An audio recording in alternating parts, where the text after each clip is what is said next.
everyone enjoys it.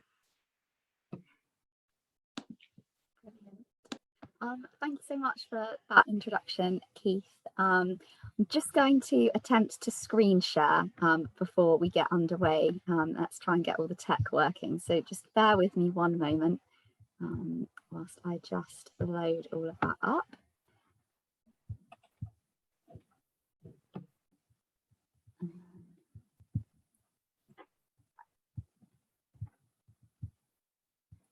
Can everyone see that okay?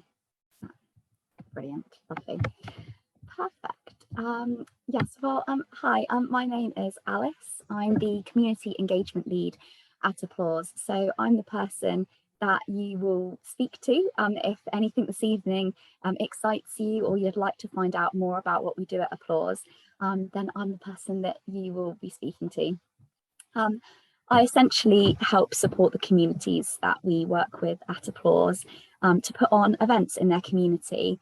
And so I'm with people right from the moment they first have an idea about something that they'd maybe like to put on, right up until after the show when we're like collecting feedback and all of that kind of thing.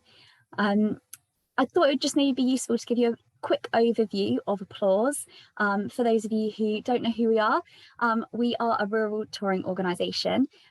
We're an NPO Arts Council funded charity. So we exist to take culture directly into communities. So it's really about creating access to arts and culture and bringing communities together in that way. We're based in Kent, but we actually operate across East Sussex, West Sussex, and we say the wider region.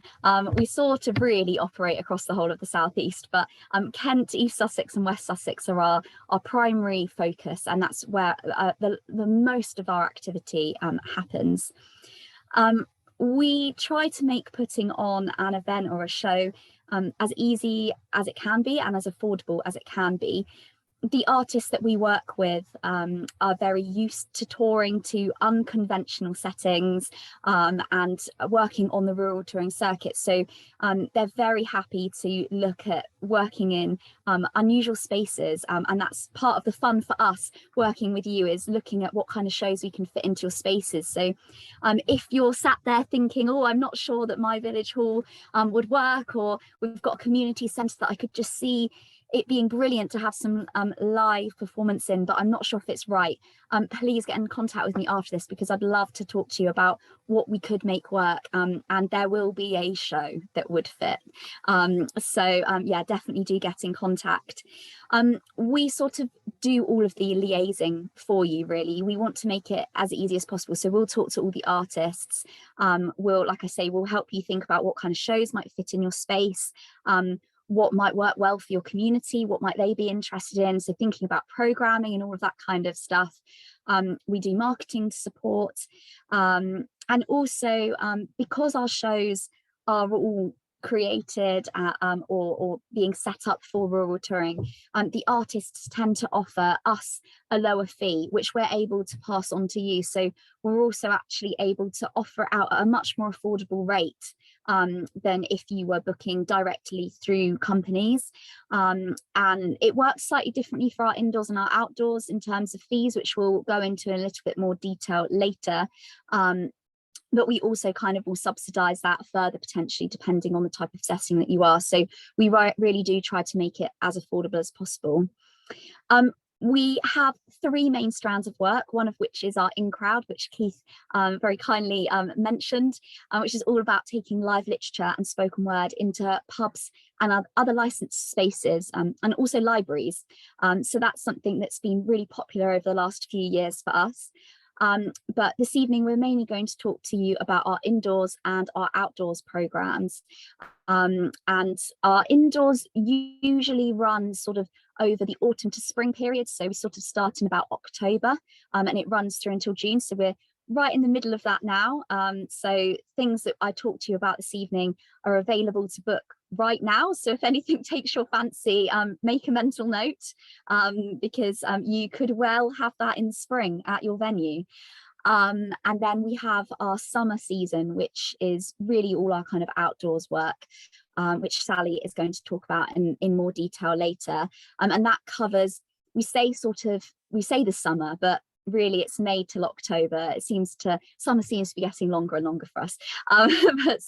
Again, that's, we've actually just launched today with that menu. So hot off the press, anything that you do see, again, that is available to book as well. So anyway, I will take you through our indoors first. We work with a number of different spaces for indoor shows. We go to small theatre spaces, so there's quite a lot of small art centres that we work with. Largely it is village halls that we tour to, but we also look at places like churches. They can be excellent for sort of some of the musical pieces that we've got for the acoustics.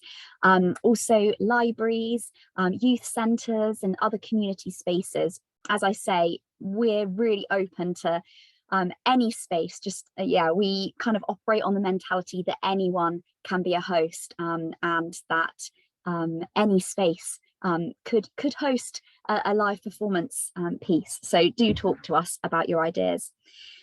Our indoors program tend to be sort of quite traditional in terms of the work that's available. So it's sort of like if you were to go to any theatre and pick up their brochure, what you would see in there is what's on our indoors. So we have a bit of theatre, a bit of family sort of shows, we've got some puppetry, some dance. So it's really about bringing that sort of high quality arts that you would see at a theatre directly into your community. So on this slide here, you can just get a little bit of a sense of some of the kind of shows that we've got available this year on our menu. As you can see, it's a really wide variety. We've got down in the bottom left corner there, some puppetry, then we've got some musical acts mixed in, we've got some family shows. We've deliberately put together a menu that is offering a wide variety because we go to so many different communities and so many different spaces, and they have different audiences, and there's going to be different things that you want to choose because of that. And yeah, that's part of our job, is to talk to you about that and sort of marry up the right show to your audience and your community. In our sort of indoor shows, often also we'll have workshop opportunities and potential for Q&As. So if that's something that you're interested in, then do have a chat to me about that as well at the time of booking, because we can speak to artists about arranging things like that. In terms of the cost for our indoors menu, what we do is we pay the artists their full fee, and then we ask you to make a contribution. So we will ask you to pay what we call a minimum fee, which is listed on our menu. So perhaps at the end of this session, we might be able to get Rural Kent to send out the menus to you. Brilliant, thanks. And then on there, that's got listed all the prices of the shows.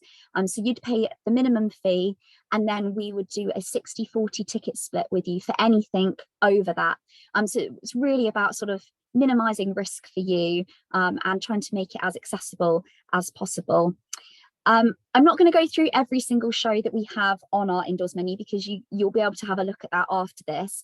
But I'm going to show you a little video that we've got, which quickly flicks through them all, and then I'm going to pull out a few examples just so that we can hang some ideas on some real life examples as to what kind of spaces they might fit in and that sort of thing.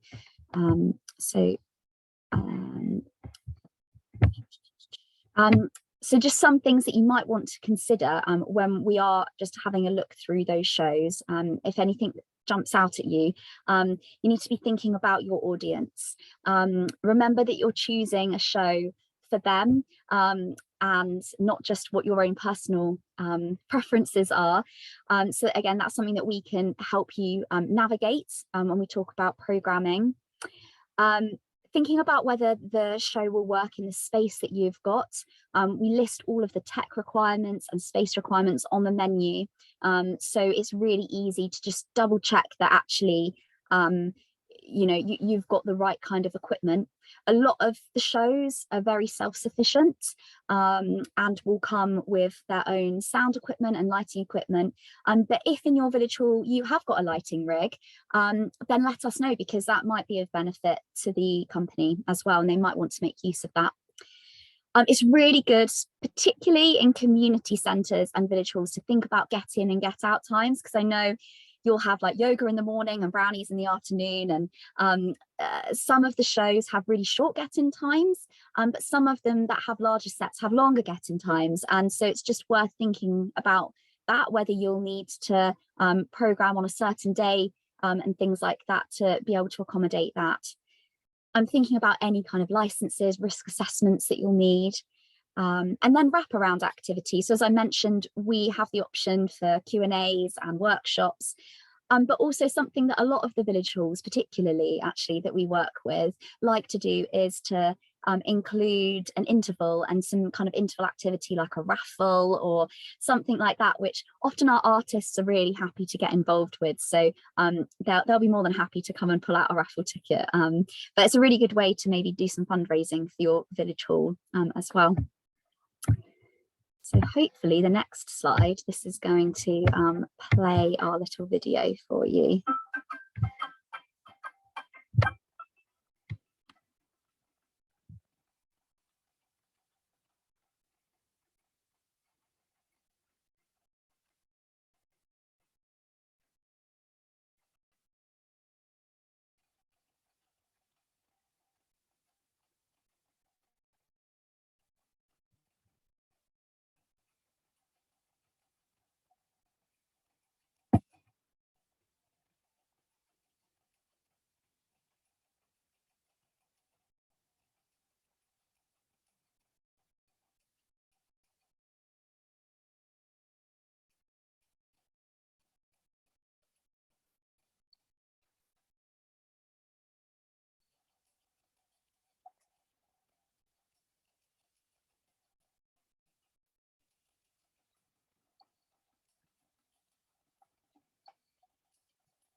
So hopefully that's given you a quick sort of whistle-stop tour of the menu and a bit of a sense of the kind of quality that we have on offer at Applause.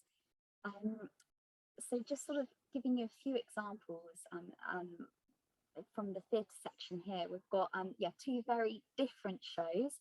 On the left, we've got Lord God, which is a very sort of funny, humorous, slapstick kind of piece, with sort of the real comedy that you'd sort of find in maybe like Blackadder or something like that. It's a really, really fun, entertaining piece.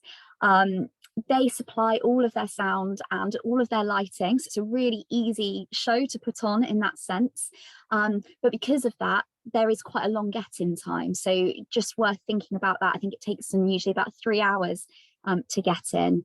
But it is a full-length show. It's about 100 minutes long, so it's a really sort of good entertaining evening out. And that one would be £300 for the minimum fee.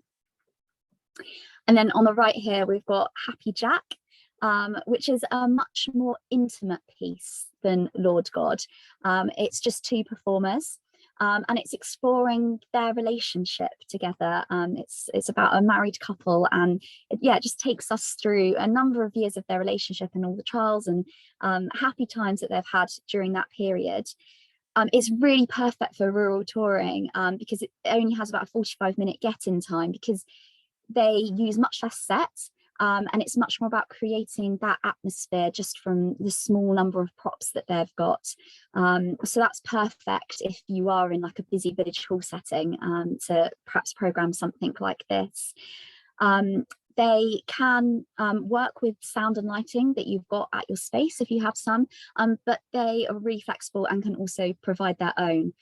So that's just something to talk to me about if you book this show, and we can work out the best solution there. And that one is £375. Just having a quick look at some examples of our family theatre. We've got on the right here, we've got Goldilocks and Three Bears, which I just think is a brilliant concept. It's about Goldilocks going back to visit the three bears and the house in the woods when she's an old woman, and just reminiscing about her past experience with them. It's a puppetry piece, so it's really lovely family show. We've seen over the last few years a real sort of rise in puppetry in family theatre, and it's become really, really popular for families. So definitely something worth looking at. We've actually got quite a lot of puppetry pieces on both our indoors and outdoors menus. So there's quite a few different pieces to choose from. This one, with all of its kind of components, with all of the different puppets and the set and everything, is again about a 3-hour get-in. But they don't require any sound or lighting. They can even perform on the floor. So really, really, really flexible and can fit in a lot of different spaces. And that one's about 275. Then on the left here, we've got Mama G's Storytime Roadshow, which is brilliant for lots of different settings. It is just a one-person show, so it can be really flexible. It would work perfectly in a library setting, or even at another event. So if you've got like a fair or something like that, this could be a really good sort of additional activity that's going on alongside that. They ideally would work with a rig, so if you happen to have that in situ at your venue, then that's great. But also, again, they're really flexible, and their show can operate just as well if you've got just a light that can be turned on and off. So hopefully that gives you a bit of a sense of just how flexible our artists can be. And yeah, we just want to make it as easy as we can for you, really. In terms of our music programme, we have a really wide variety. So we've got sort of some more sort of gig style pieces, like we've got the Schmoozenbergs, the Gypsy Jazz and Swing Show on the right here, which is a brilliant sort of it takes you right through 1920s to 1940s music. It's just a lot of fun. Probably people want to get up and dance with that one. Very engaging. But then we've also got pieces such as the Country Diary and Song down on the bottom left there, which is almost more of a musical, I want to say theatre, but it's not musical theatre in that sense, but it's you know, there's a narrative to it. And that piece is celebrating the 150th birthday of the Country Diary of an Edwardian lady author, Edith Holden. And it works really brilliantly in quite a lot of different settings, but they've actually just specifically finished a tour to different churches. So it works really well in church settings, if any of you are linked up to your local churches. The piece incorporates quite a lot of folk and a cappella music, particularly, which resonates beautifully in churches. And then I have just included at the top left here Dracula in Space by Bojangles, because I just think it's brilliant. This company, if you have ever encountered them before, which you may have done, they've been on like BBC and things, they're quite well known. They utilize that, well, they're a string quartet, but they utilize their instruments as props, and they imagine them as completely different things and then tell stories with their props and really sort of act the whole thing out. So it is a music piece, but again, there's a narrative to it, and they've pitched this show, Dracula in Space, as a sci-fi horror musical. So that gives you a bit of an insight into what that piece might be like.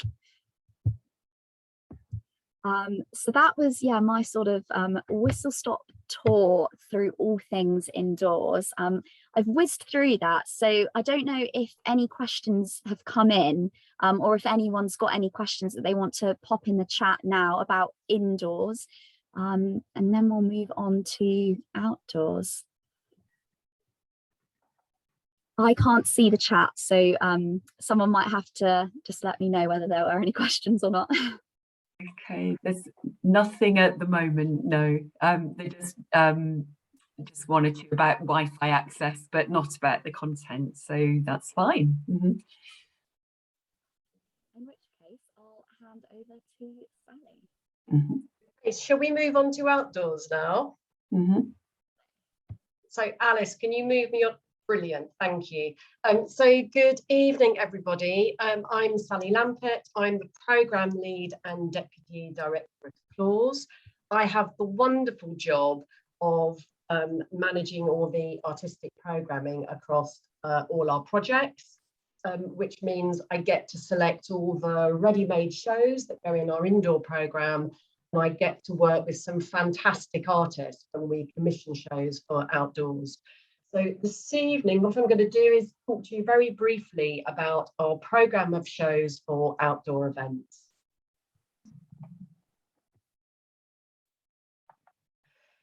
So we've actually been running an outdoor touring programme for about 10 years. So we work with volunteer hosts and professional programmers to bring high quality live arts into rural locations.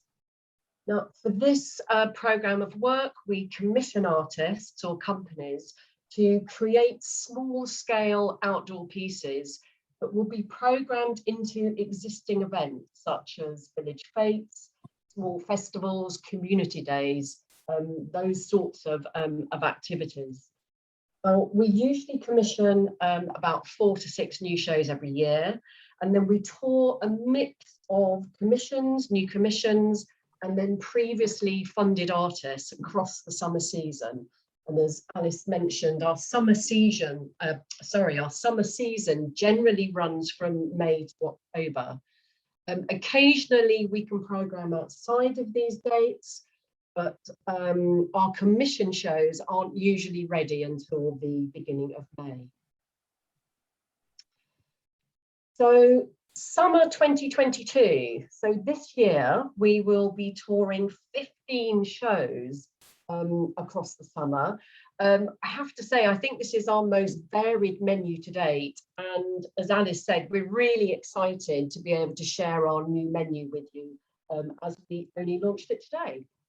Now, all the shows that are on the menu are created specifically for rural touring.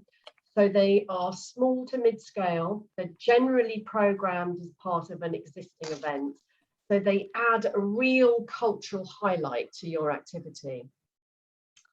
They can work in multiple locations.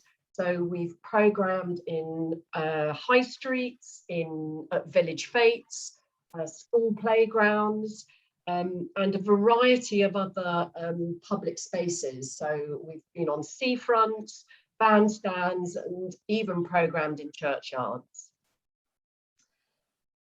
All the shows are family friendly, and they aim to be technically self-sufficient. And this is really important because obviously when people are putting on events, there's a lot of activity going on, and we want to make sure that the artists and the companies that come to your events can actually sort of look after themselves. And so even though we ask our artists to be mainly self-sufficient, some of them might need access to a bit of electricity. Many have their own battery-powered PA systems now. And occasionally, some of our artists might have specific requirements around space. So, for instance, our dance and circus artists might need to have a fairly flat or level surface.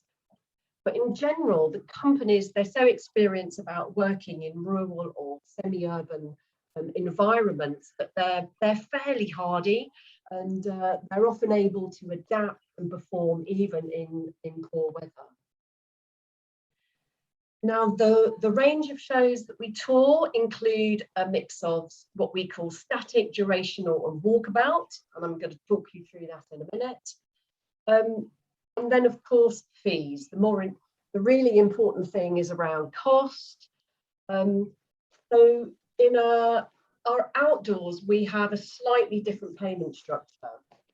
We pay the artist directly, and then we charge our promoters a sliding scale of that fee, depending on the size of the event, the type of organisation or business who booked the event. And as we're an Arts Council funded organisation, we're able to use our funds to subsidise those fees. Therefore, we can make it really affordable for you to host sort of high quality professional productions at your event. So the type of shows that that we usually commission. So as we said, we've got 3: static, walkabout, and durational. So static shows. So these are shows which are set up in one place, and the audience are invited to see a performance at a fixed period of time. It's sort of more akin to a traditional theatre experience. Shows generally run about 20-25 minutes, and they can be repeated sort of 2 to 3 times during your event. So the walkabouts, so the performers move around and create sort of small moments of interactive performance with audiences. So in essence, they find their own audience at your event. Now, this can be walkabouts are really flexible, and they can work in a variety of spaces. And as you can imagine, they're really highly interactive. And then the final one is durational. Now, these are often static shows that run over an extended period. They usually last between 3 to 4 hours, and the audience can sort of come and go and interact at their leisure.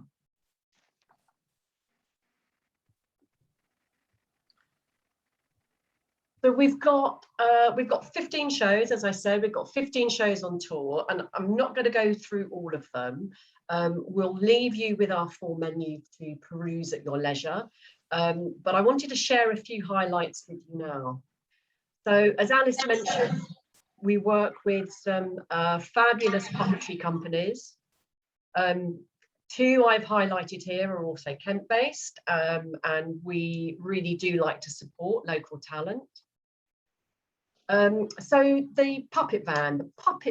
It's a really interesting concept because it's essentially its own outdoor touring venue that presents a puppetry show on top of the van, therefore making it really accessible for everybody. And the show itself is really delightful. It tells the story of Malcolm Brushall, painter and scientist, and his quest to find the pinkiest of pink paints. We then have an image from Buzz. And Buzz is a new show being created by a Kent-based theatre company called Smoking Apples. And it features a real blend of puppetry, both sort of large scale and tabletop. And through the narrative, there's a chance for families to really learn about the importance of bees in our ecosystem and what we can all do at home to help them thrive. So it's a really fun and lively way to get across a really gentle environmental message. And then finally, we have Seeing Red. So Seeing Red was a show that we commissioned last year, and is a lovely storytelling puppetry show that is a modern reworking of the classic fairy tale Red Riding Hood. So the show, it's full of lots of humour. It's got some lovely puppet characters and some very special effects that have all been crammed into a massive furry suitcase that becomes a wolf.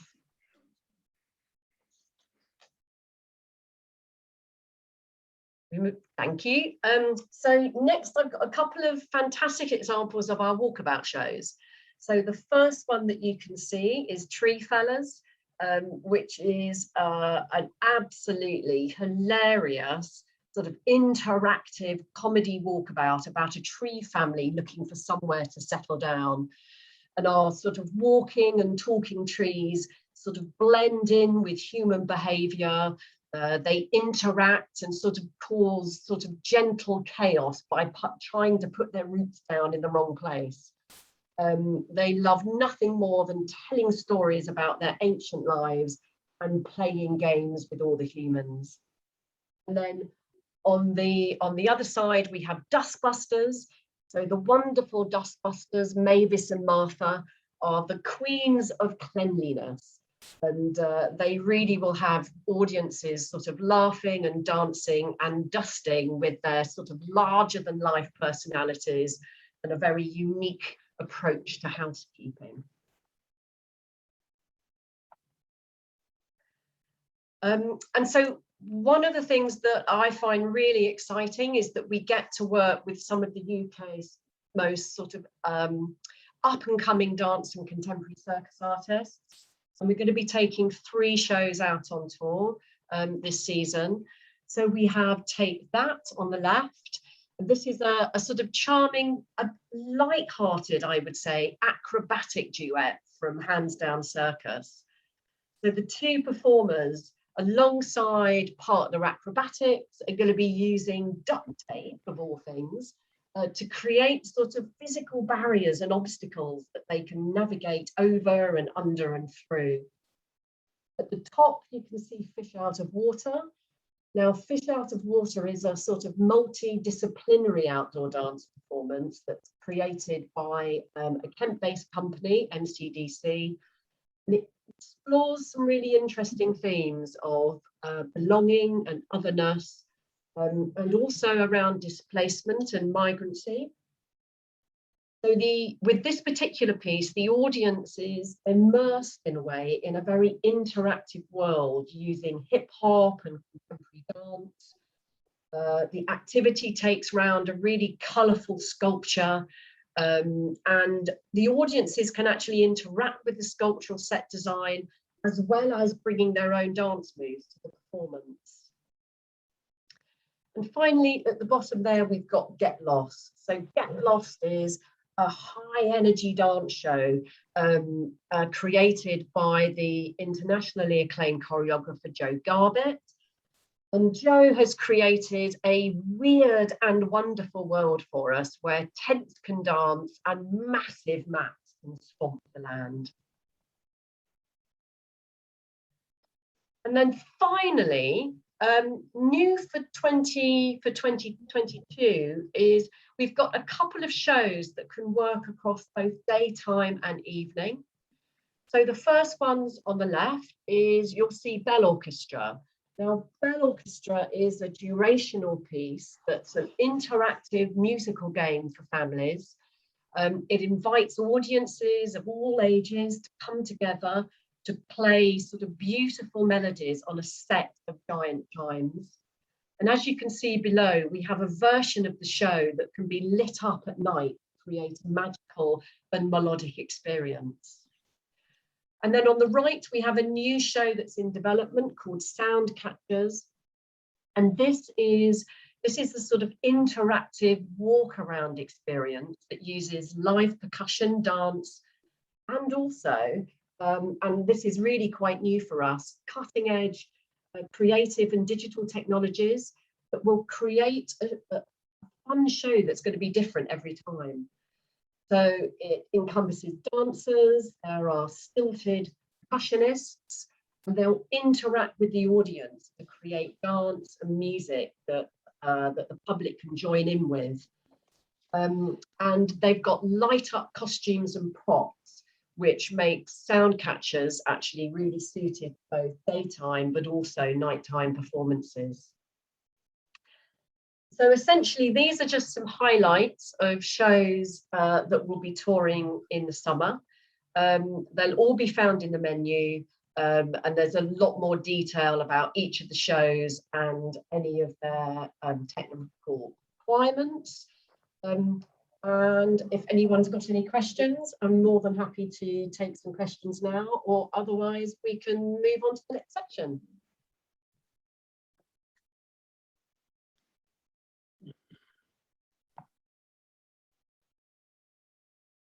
I think maybe moving on to the next section, as there are no questions in the chat. Brilliant. Thanks, Keith. Thank you. Lovely. So just gonna have a little look at posting. So if something has jumped out at you this evening, or you want to think about maybe having one of our shows, what does that practically look like? I think the key message for us that we'd like to get across to you this evening is that we're here to support you, that we really do try to make it as easy as it possibly can be. So we will help with all of the liaising with the artists. We'll sort of sort out all of the dates, negotiating all of the little details with them around that. We'll also support you with the marketing. So we will supply you with all of the imagery that you'll need. If you're booking an indoor show, then we'll supply you with all of your posters, all of your flyers, any overprinting that you might need for that. We can also help with ticketing. We have an online ticketing system for indoor shows that we can utilize for you. And we also have sort of marketing packs as well, which we're able to give you access to, which gives hints and tips on how to do social media and all of that kind of stuff. Yeah, you can also get in contact with myself or my colleague Julie, who is our marketing officer, and would be more than happy to help you sort of think through how best to do things for your community from a marketing perspective. So I'm aware that some of you here probably have put on events before. This isn't your first time. That even if you haven't had a sort of a big professional piece to your community, you may well have been involved in organising a fundraising concert or something like that, and we'll have ideas around what works well, what doesn't, and what some of the barriers are for you in actually putting on work like this. So I thought it would be really useful for us to actually just spend a bit of time talking to each other. So we're going to put you into breakout rooms just for sort of about 7 minutes, and just going to give you time to have a chat with each other, and maybe have a think about if there are any events that you think would work well in your space, and what you think that might look like. But then also, yeah, what challenges have you faced in the past when you've been hosting events? And there might be someone else in your group who actually has a solution to that, or if there's something that you're worried about with hosting, this hopefully will be a good time to sort of collectively problem solve. So I'm just going to pause sharing for a moment and pop us all into breakout rooms.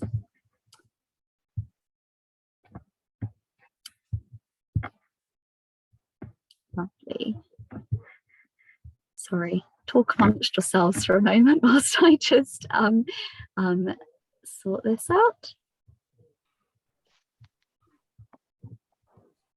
I think you can all unmute yourselves, so if you'd like to do that so that you can participate in the discussion, and if you would like to put your video on as well, up to you, but sometimes it's nice to see each other's faces. Hopefully you should have now all received a little invite to join a room. So if you just click on that, then it will take you into a much smaller group.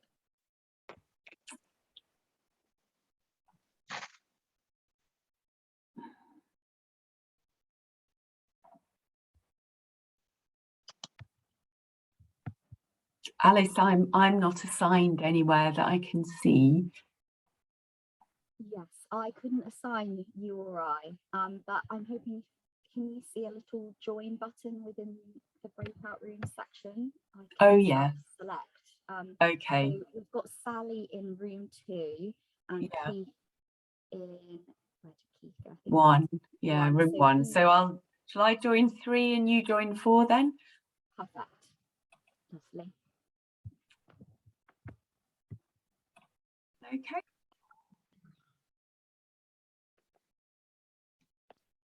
So who's Rural Kent? Is it Angela? That's me, yes. Oh, right. I'm Chris Beanie. We've spoken a couple of times on the phone. Yes, yeah, I recognise the name, yeah.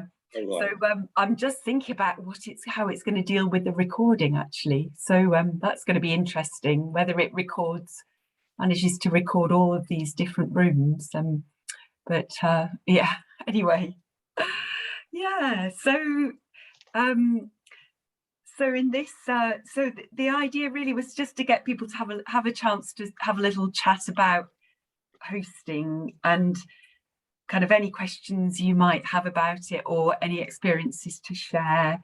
So I don't know, perhaps start by talking about the space you're thinking about. I don't know if you'd each like to just say where you're thinking of as a possible venue. Okay, we're in mid to West Kent, a traditional village hall, about 20 to 25 years old. Yeah. Stage and seating for up to 200 people. Right. We used to attract amateur dramatic groups along, but sadly they've all got rather old and closed.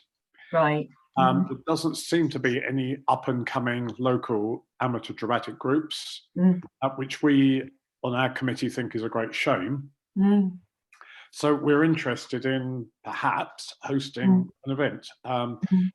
We've got a certain amount of stage tech there, so in some ways we're sort of half set up, but previously all the amateur dramatic groups have always done all the rest of it. Right. Okay.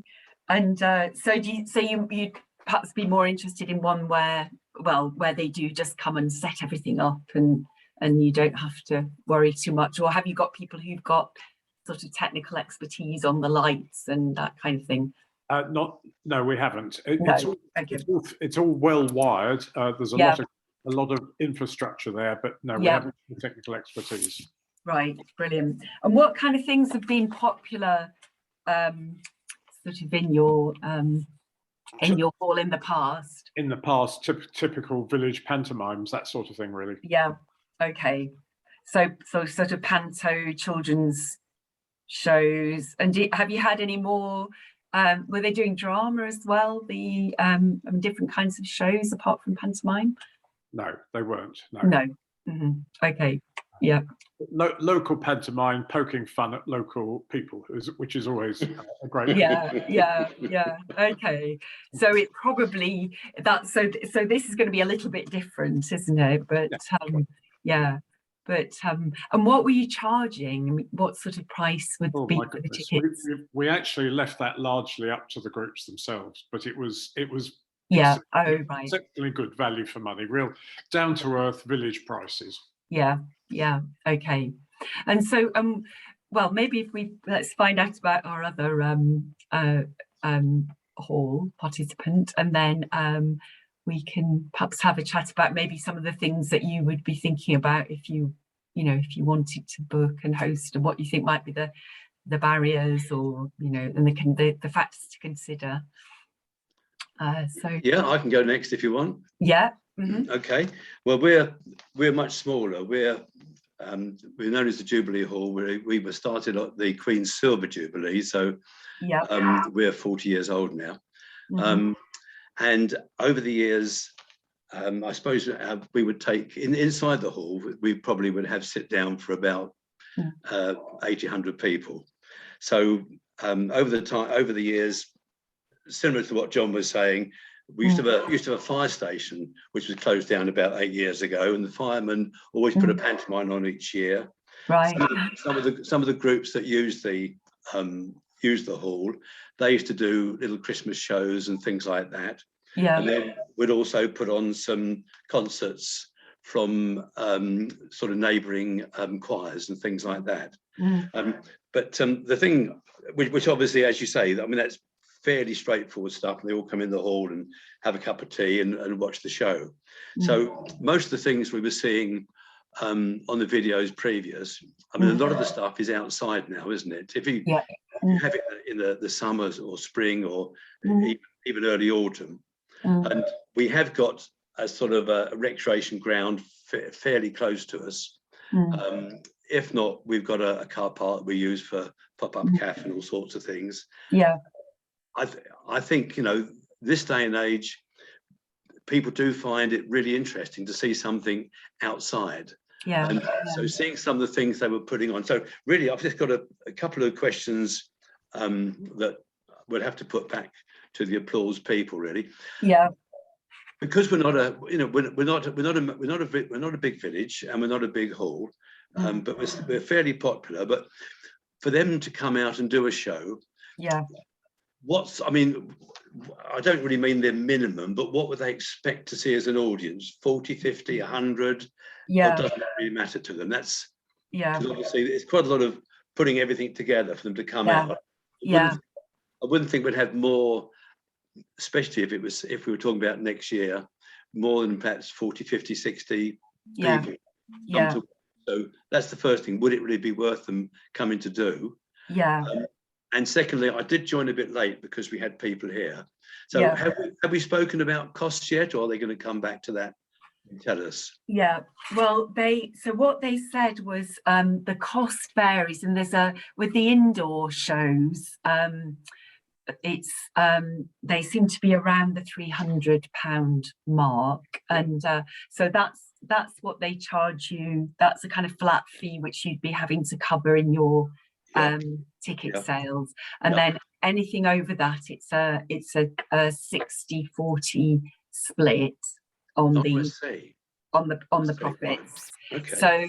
So I guess I suppose it depends a bit on the show, doesn't it? So as I was just calculating, I mean, I suppose if it was a kind of adult, well, not an adult show, but you know what I mean. I know what you mean.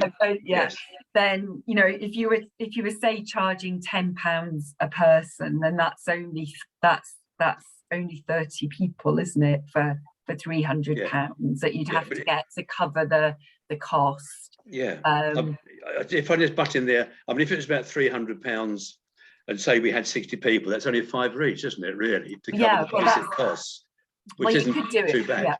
Yeah, you could do it like that, or you could charge, I suppose you could do £750 and have a bit over.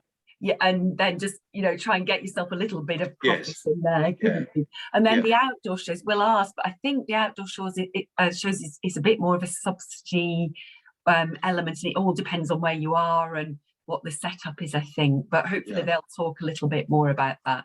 And they're going to close us in 35 seconds. So would you like to raise those questions then? I mean, I think it's great for you to raise them. And John, is there anything you would like to ask in particular, or? Yes, just about that particular thing. Who gets the 60 and who gets the 40? Yes, I bet they get the 60. I'm assuming the halls are getting the 60. But oh right, okay. Yeah, but we better check on that. So anything else in our last 5 seconds? Well, no, it's just really the practical. Yeah, practical.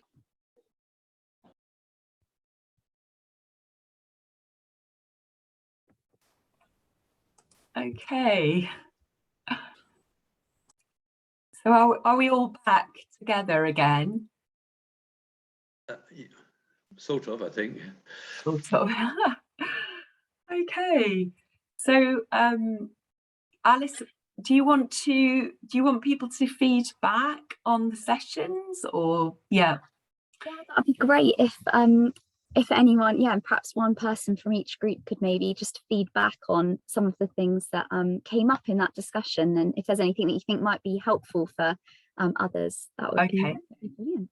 Yeah, so you should be able to just unmute yourself at the bottom of your screen, bottom left, so that we can all hear you. Okay. So in my group, I think we've actually got some questions mainly that the participants could ask you directly, I think.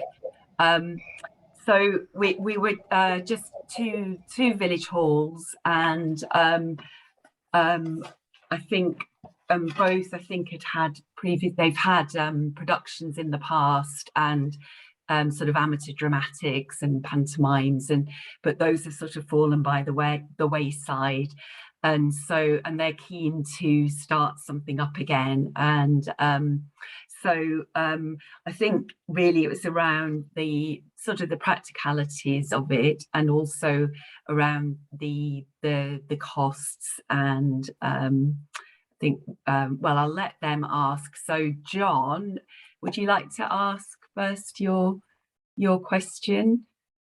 Sure, thank you very much. Yes, there's two things really. One was the practicalities. If we have seen something on your menu that we think could be suitable, do you actually come and look at our facilities to see whether that you consider them to be suitable? And then the second question is, typically an indoor one seems to be around about a £300 costing, and then a 60-40 ticket split thereafter. We wondered who got the 60 and who got the 40. That's a very interesting question, John. So I'm going to quickly jump in here. We don't actually always go and visit premises. We usually sort of chat with people and get a pretty good sense of where those premises are.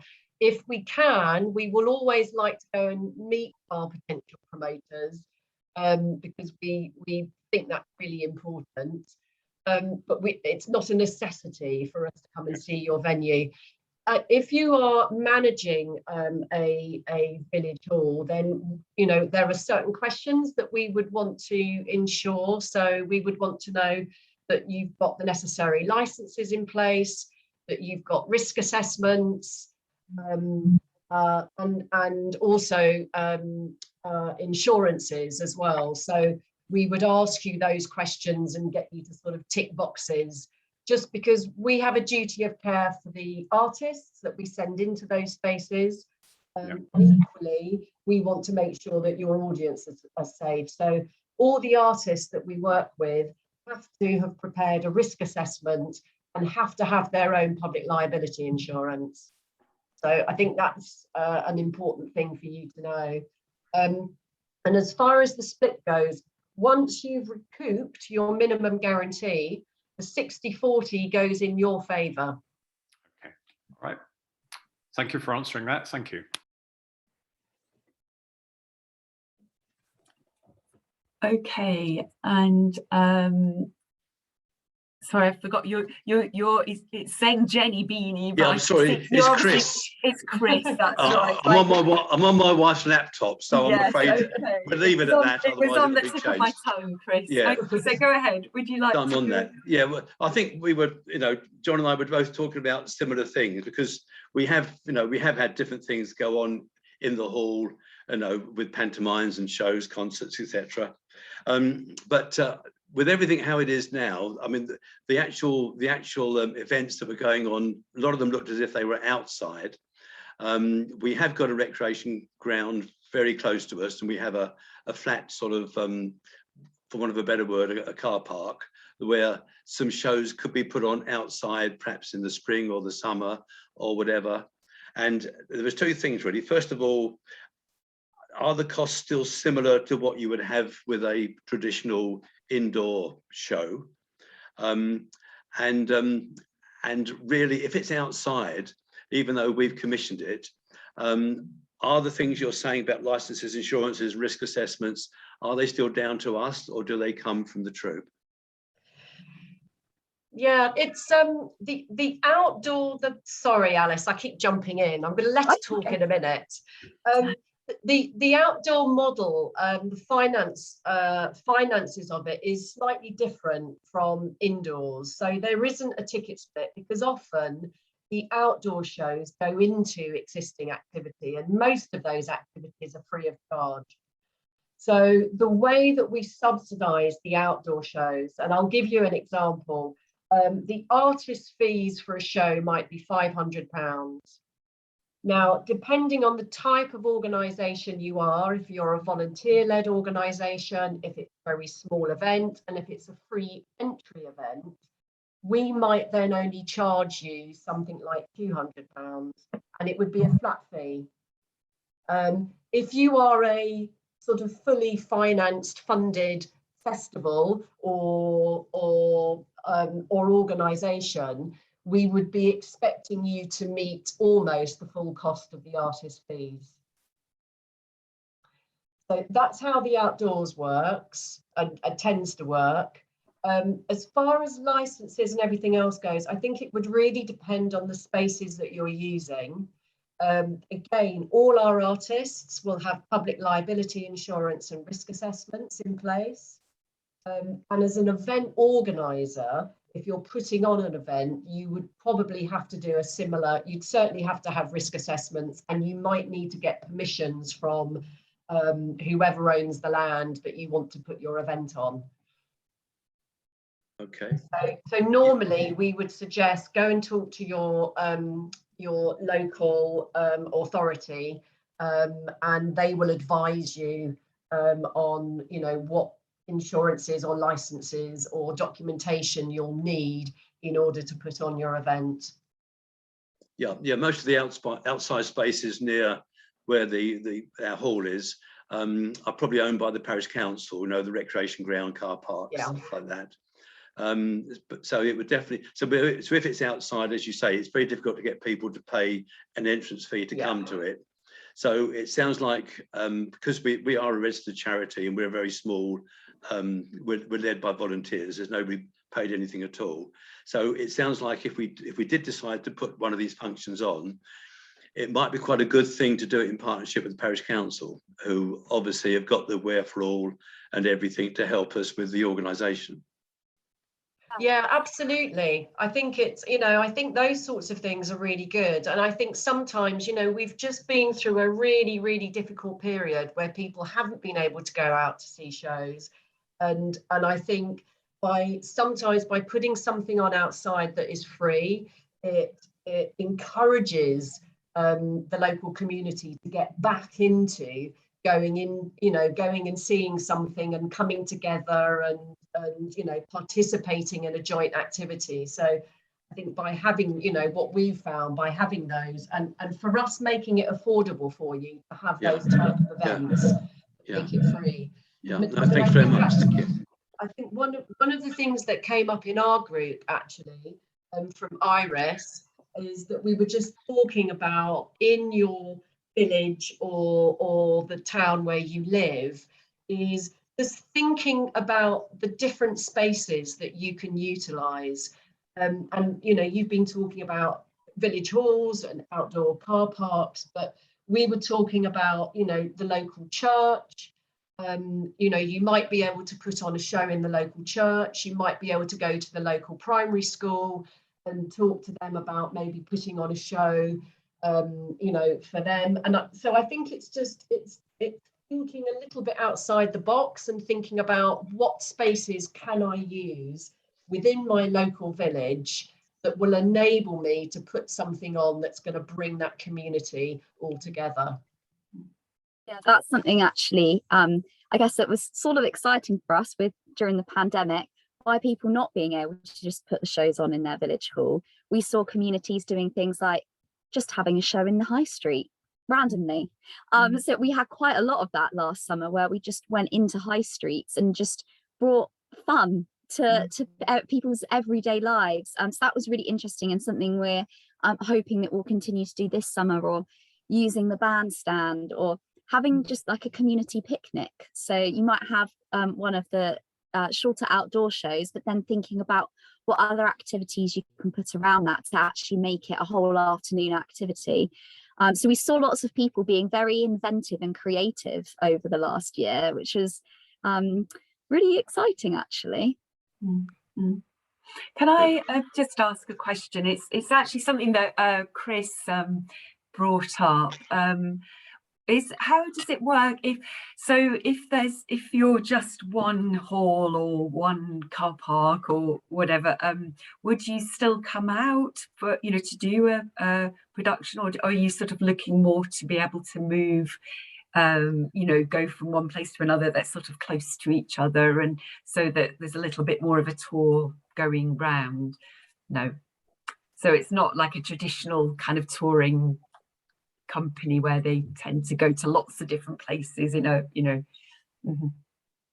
Yeah, it's just we particularly for our outdoor tour, we tend to just program at weekends. So it really is Saturdays and Sundays and bank holidays.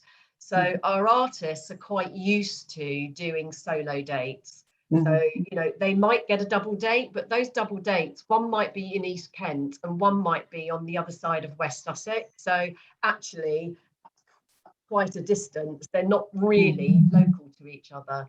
And we, particularly with outdoors, you know, we cover such a vast region that actually it's sometimes really tricky getting dates, you know, for us to actually get to manage that.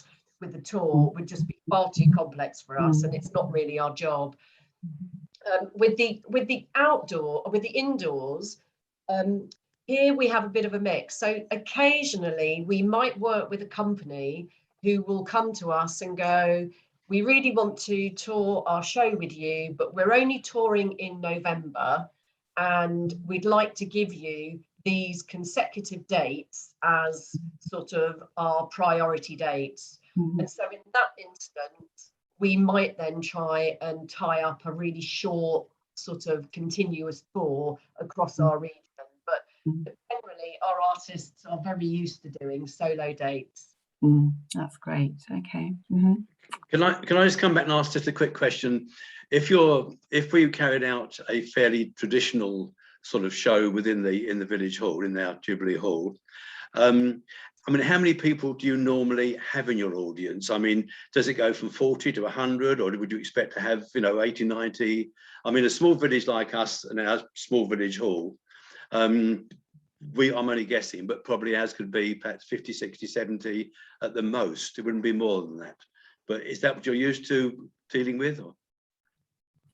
Very varied. So we'll tour to venues that are the size that you're describing.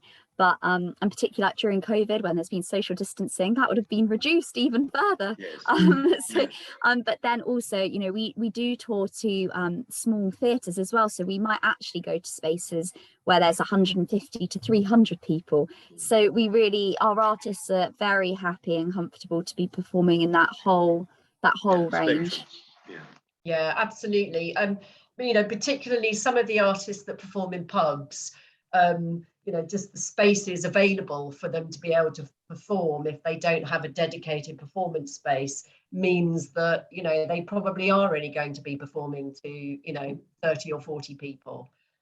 So it can be very, very, very varied. Yeah, thank you. And can I just ask also just about time scales and well, sort of lead times really. So if anybody was thinking about booking for sort of January or February, is that still a possibility for an indoor event? Both menus as of today are actually available to book. Yes, you're right to ask about lead-in times. Our indoors takes a little bit longer usually for us to organise, just because there are more things for us to think about around sort of needing to get posters out to you, and there's more to do around marketing because that's the event. Whereas with the outdoors, we can be, it's always advisable to book early because dates go. Last summer we had several weekends that were busy and we had every single artist out, and people would then contact us and actually we didn't have anything left to offer out. So the earlier you book, I'd always say the better, but our outdoors you can book later, but indoors we do need that bit of lead in time. So if you are thinking of something for January or February, speak to us very soon. One thing just to note is that we often have a sort of an approximate 5-6 month lead-in time to when we launch the menu to when the shows are naturally going out. So it's like we've launched our outdoor menu and we're anticipating that shows will happen from May to October. Yeah. So what we will be doing is we'll be launching our menu for autumn 22, spring 23 in April 22. Sorry, I get so confused by all the dates, but I think I got that right. So we sort of work roughly about 6 months in advance. So, we recognise that actually people need that length of time to be able to make their choice and their selection. I'm just going to jump in here, being conscious of time, but to reflect on something that came out of ACRE, but it might be the owner or Nikki or Chris or Patricia wants to say something on this. We had a bit of a conversation about the impact of COVID on audiences, regardless of the venues. And so the question I've got is whether in the last year you noticed that affect ticket pricing that your local promoters had to charge, so they weren't making a loss. Because a good thing for us at Royal Kent is we work with village halls, for example, to make sure they run safely and legally and can generate income. One beautiful way of generating income is by bringing culture into a community in the way that Applause does with communities across the 3 counties. So I wondered if you'd seen a change in ticket pricing as a result of COVID, and then I'd open it up to Ona and to Nikki and to Chris and to Pat in case there's anything they wanted to raise that came out of our group. Yeah, it's been an interesting time, I think, for any arts organisation the last year and a half. We had the benefit, I'd say, of having a very well-established outdoors programme. As Sally said, you know, we've been running our outdoors programme for 10 years and are recognised as being very good at doing that. So we actually had the busiest outdoors programme we've ever had. So yeah, like I say, we had several weekends where we had every single artist out. We'd run out of shows, people were contacting us wanting to book, and I think we saw a real change in people actually wanting to have things outdoors rather than inside.